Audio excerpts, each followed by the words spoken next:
Hey book nerds, welcome to my channel. It has been a while and I'm sorry for that. I'm going to explain at the end of the video why there's been this little upload gap.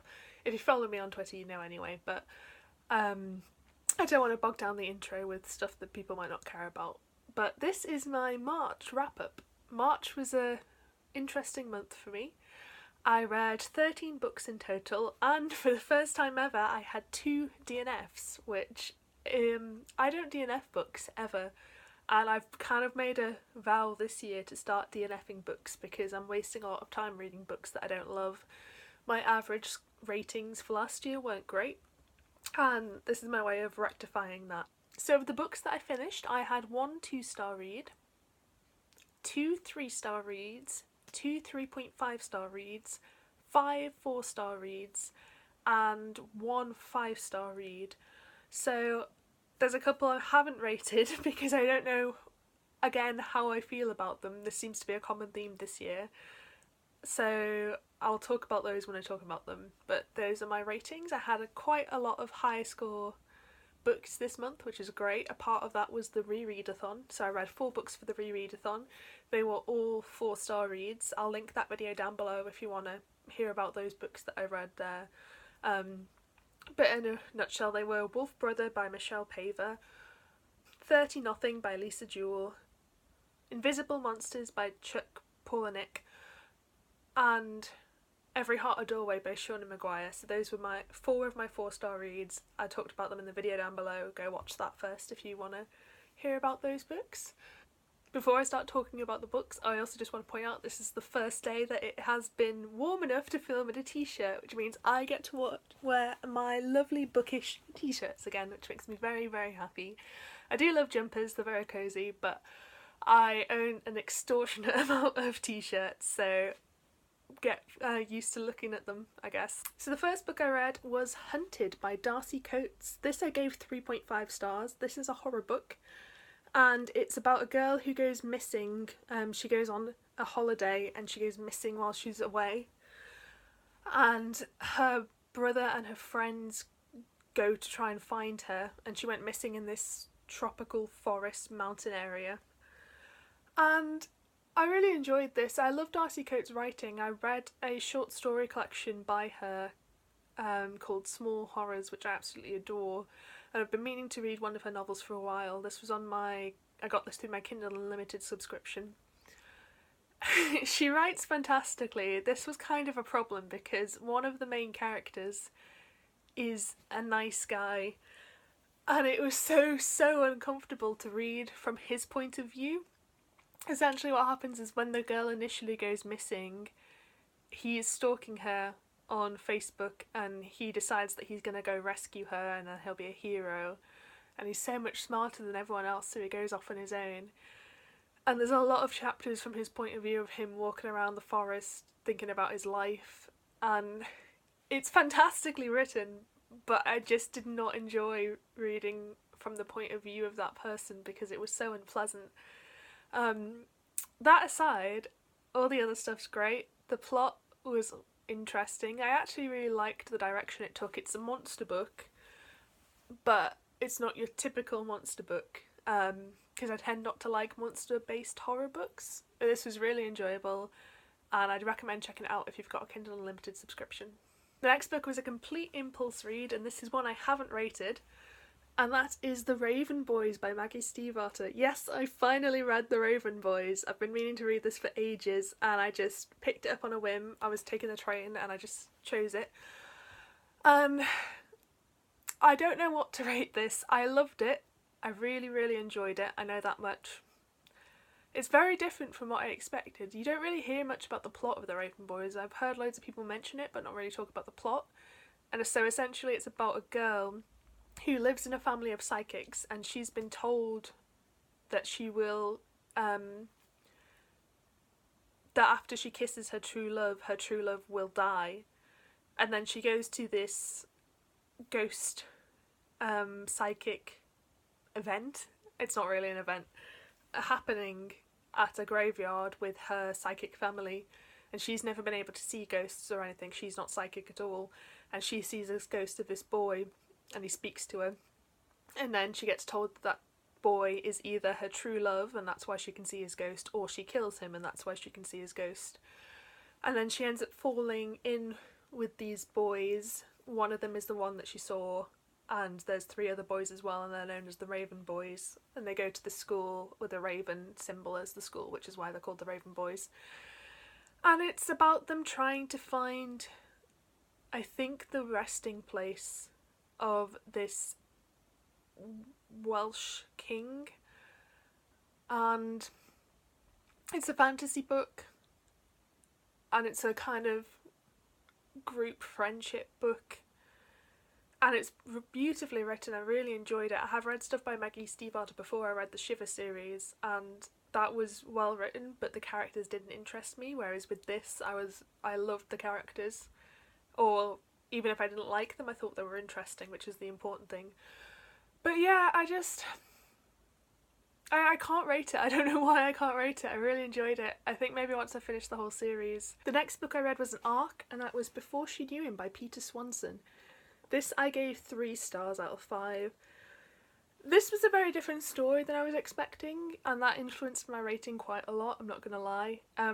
I thought this was a thriller about a woman who... The basic plot is that a woman goes to visit her. She just moved in to a new house with her husband, and she goes round to visit the neighbours. And in the neighbour's study, she sees this trophy that is linked to an unsolved murder that she became obsessed with several years ago. She's got, I think it was bipolar disorder that she had. And I thought it was going to be a story about her trying to convince people that this guy was a murderer, whereas you don't know that he's definitely a murderer and there's some ambiguity to the situation. That's not the case at all. You find out immediately that he has indeed killed this person that she thinks he's killed. And so it's kind of a cat and mouse game in that he knows that she won't be believed, she knows that she won't be believed, and they kind of strike up this weird friendship.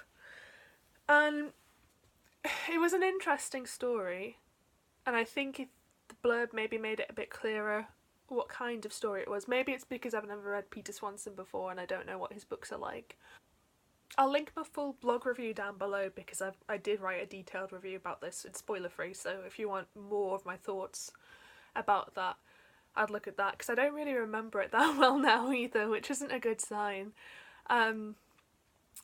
The main issue for me as well is I found it a bit dull to read. Not much really happened for a large proportion of it, and the characters weren't that interesting. I think Matthew, who's the serial killer, or the killer rather, he was an interesting character. But that was pretty much it. And yeah, it was an alright read, it just dragged for me, and it's not my kind of thriller, it's not what I hoped it would be. Next we have another arc, and that is Will Haunt You by Brian Kirk. This I also gave 3 out of 5 stars to. This is a horror book, and this is such a weird book for me to talk about because I feel like I should have hated it. And I wrote a proper review of this, so I'll link it down below if you want more fresh thoughts on it from when I just finished reading it. But this has the most disjointed, weird, nonsensical plot, if you can even call it a plot, that I've ever so far read in a horror book, or any book pretty much for that matter. And yeah, I didn't hate it. I don't know why I didn't hate it. I was reading it and I was like, this doesn't make any sense. This isn't really a story. This is just random things thrown together. I don't know if the writing was just that good, or if I liked what the horror elements were, but yeah, it's about a guy who has read a book and that book causes bad things to happen, but you never really find out what the bad things are. It's kind of like someone starts watching you, like an organisation of some kind, and then he's driving his car home from this concert and someone tries to kill him, and then he gets sucked into like the surreal world, and that's basically all that happens. And then it's just a sequence of things that happen, And yeah, I don't know why I liked this so much. I did. Can I recommend this book? I don't know. I don't know. I'm sorry. This is such a bad review of this book. Just read the blog post. If you like horror, I would check this out, maybe. But I should have hated it. I just didn't. I don't know why. Next, we have my first DNF, and that is Welcome to the Show, which is an anthology of short horror stories. This, I read about 50% of the stories, and I just couldn't. It sounds really cool. It's about, in principle, it's horror stories all involving this one location, which is like a club slash stage place. None of the stories were horror stories. None of them were interesting. Nothing happened in any of them. I can't even remember anything about any of them now. But they weren't horror stories. And yeah, I couldn't keep reading it. It wasn't worth it. The next book I read was The Dream Thieves by Maggie Steifvater. This is the sequel to The Raven Boys. And again, I'm not rating it. This one I enjoyed a lot less. I think I was in a weird mood when I read it. I didn't really follow what was going on in this book, and I'm not sure, it was probably my mood because a lot of people love this series, but I just it felt like it had weird character development in terms of the first one. I'm going to talk about minor spoilers now, so I'm going to stick my hand up, and when my hand goes back down you can stop. You can just skip ahead to when my hand goes back down and you can start watching again. So in The Raven Boys, you know that Blue is intended to fall in love with Gansey, and Gansey's meant to be a true love because he's the one whose ghost you saw. She starts to fall for Adam instead, and they kind of have this little relationship. And I really liked that element in the first one. I thought it was really interesting that she wasn't falling for the boy that fate thought she should. And then in this one, they just kind of skip all the character development. And Blue now doesn't have any feelings at all for Adam. And she has strong feelings for Gansey. And I just feel like because there's 4 books and because they're all so long, this could have been developed a lot better. Because I just didn't like that they just skimmed all over a lot. I obviously knew that they were going to develop it so Blue did fall for Gansey, and I was alright with that, but I did want to see that development. I thought her relationship with Adam in the first one was interesting and kind of cute, and I just didn't like that it was dropped. So yeah, that's my little niggle about that. So I'll drop my hand down now. Spoilers are over. But yeah, I just didn't follow the plot of this one particularly well in comparison to the first one. So I think a large part of it was probably the mood that I was in, but also I was a bit disappointed. I will definitely be continuing with the series. I'm going to read the other 2 really soon, but I'd liked it less than The Raven Boys. Still don't know what I'd rate it. It's still written fantastically. It's not a bad book by any means, but yeah, it was disappointing for me anyway. Now we reach the Buzzwordathon books. So I took part in Buzzwordathon. It was a readathon. I forget now exactly when it took place. I think the 16th to the 24th maybe. I'll link my TBR video down below, and that's got all the details etc in it. This round the buzzwords were who, what, why, where, when. I think that's all of them. I messed this up in my other video as well, and I'm gonna mess it up again, but oh well. Sadly, the first book I started to read was the other DNF, and I had a really bad readathon experience. Just as a heads up, I had really bad luck with this Buzzwordathon. But the first one was When You Reach Me by Rebecca Stead, and I DNF'd this after 50 pages. It was only 160 pages long, something like that. And this was allegedly about a girl who gets letters from the future warning her of some horrific event that's going to happen, someone's going to die, and she's trying to stop it and it's implied from the blurb that the person who's writing the letters in the future is herself. None of that happened in the first 50 pages. Nothing. It was weird, like her family's entering a quiz show to win some money. There was a kid who was bullied. It just read like a contemporary, and not a good contemporary, like a weird, disjointed. I didn't really know what the story was. And yeah, I just stopped reading it because after 50 pages and there's only almost 100 left, nothing has happened to interest me. I just couldn't push through with it. So that was a disappointing start to the readathon. The next book was equally disappointing, and that is The Girl Who Lied by Sue Fortin. I did finish this one. I skim read about 25 pages near the end, but I did read a good chunk of it, and I rated this 2 stars. Right, look at the cover. This looks like a thriller. This is not a thriller. This is like a soap opera story, kind of. It's like an adult contemporary more than anything. This was about a woman who had a friend, and when they were kids together something bad happened, and now in the present day she moves back to her hometown, I think, or she goes to visit her hometown, and the girl she was friends with is harassing her, and she's cheating on her partner because her relationship's unsatisfactory. And I think the mystery was something to do about babies. I don't remember, I'm sorry. This was a really bad book. This is really boring. It dragged so much and it wasn't even that long a book. It's not a thriller. I'm very annoyed that it's been marketed as a thriller. I understand it's not the author's fault, by the way. I had someone on Twitter tell me. I think they misunderstood what I meant by that, but I just don't think it's fair on the book. And it's got loads of bad reviews on Goodreads, and I assume that's why, because people are picking this up thinking, oh, this looks like a really dramatic psychological thriller, and it's not. And it's just, if you go in with the mindset of wanting that, it just disappoints on every level. Thankfully, my next film was a 4-star read, and that is Where the Missing Go by Emma Rowley. This is a really good thriller. This is about a woman who works for a missing persons helpline, and the reason she works there is because her own daughter went missing a couple of years ago, and she gets a call from her daughter, but the line is really crackly and she can't hear her properly, and then she hangs up.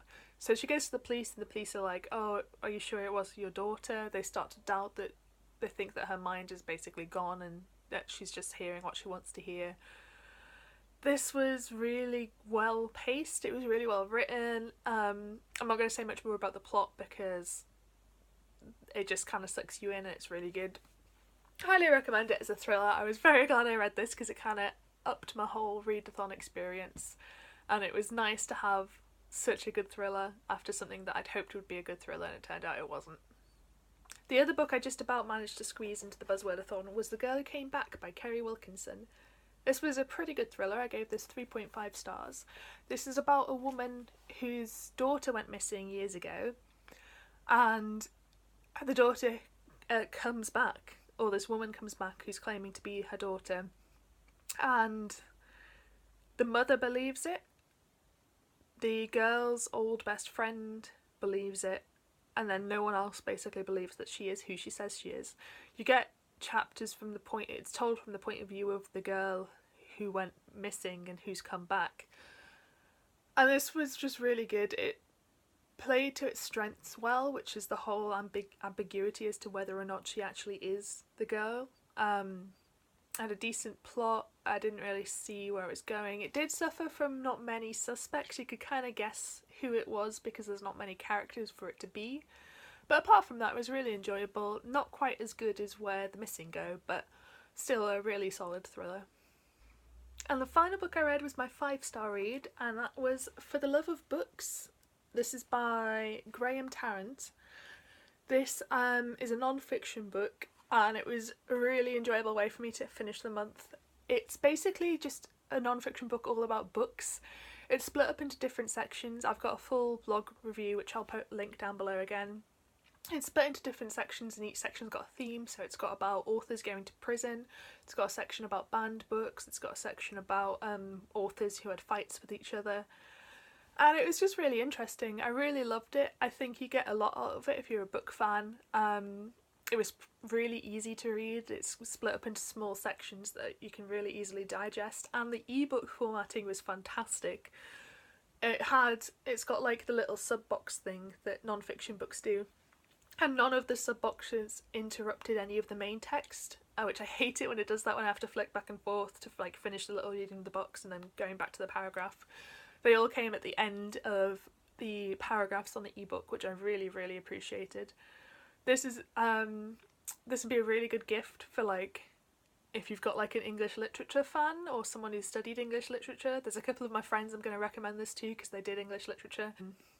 I think no matter if you're an expert in books or if you just kind of casually like them, I think you'll get something out of this. So yeah, that was all of the books that I read in March.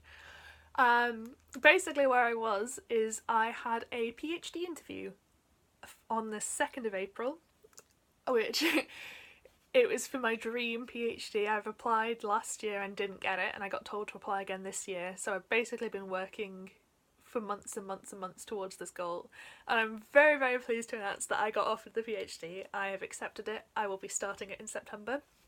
So yeah, that's basically where I've been. I've been doing interview prep, so I haven't had time to film, and I work as well part-time, so that's taken up a lot of time. I've been trying not to have a mental breakdown while I was waiting to hear about the interview results. So that's why I didn't film for a while, but all back on track now. Hopefully we'll be uploading regularly. Thank you so much for watching this video. Do let me know if you've read any of these books, particularly if your opinions differ from mine. I love talking to people about things like that. I hope you had a good reading month in March. I hope your year is going well in general, because mine has definitely taken a massive leap up, which is fantastic. If you did like this video, give me a thumbs up, it helps me out massively, and I hope to see you next time.